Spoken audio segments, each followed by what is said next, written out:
When we think of the Normans, we often recall their conquests in England and France, but few people know that they also played a key role in the Christian reconquest of Sicily.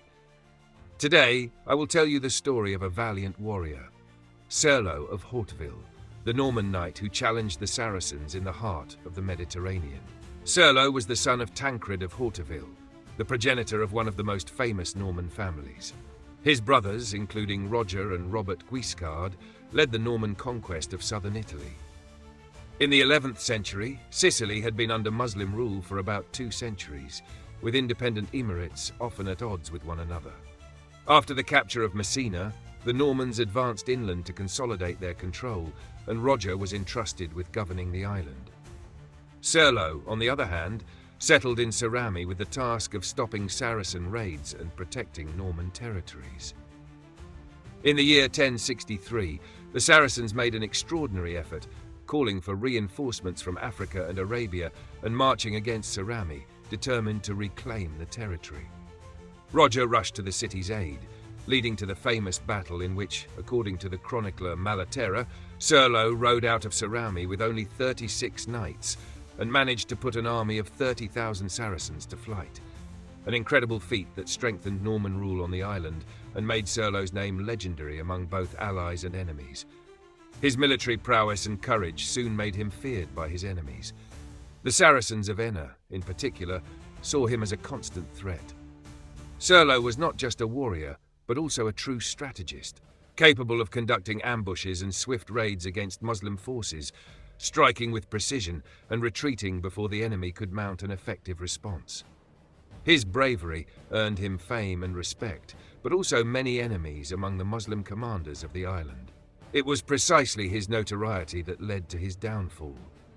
A Saracen named Brachino, a cunning and unpredictable man, decided to eliminate him through deception. Pretending to be a friend, he warned Serlo of an ambush in the woods where he usually went hunting, telling him that 7 men were lying in wait to kill him. Trusting the advice, Serlo prepared himself and set out with a few companions, believing he could easily handle the small group of enemies. But when he arrived at the location, he realized too late that it was a trap. From the shadows emerged an entire army, 700 cavalry and 2,000 infantry, led by Brachino. Overwhelmed by the sheer numbers, Serlo tried to escape with his few men, but his horse was struck down, and he fell to the ground. Wounded and isolated, he did not surrender. He took refuge on a steep cliff, from which he began hurling large clumps of earth and rocks down onto the enemies pursuing him. One by one, his companions fell under the rain of Saracen arrows until he was left alone. In a final act of desperate resistance, he drew his sword and fought fiercely until enemy arrows struck him down. The Saracens beheaded him and all his companions, placing their heads on pikes and parading them through the countryside and later through the streets of Enna as a symbol of their victory. From that day on, the cliff where Serlo made his last stand bore his name, a lasting reminder of his heroism. Upon hearing of his death, Robert and Roger grieved deeply.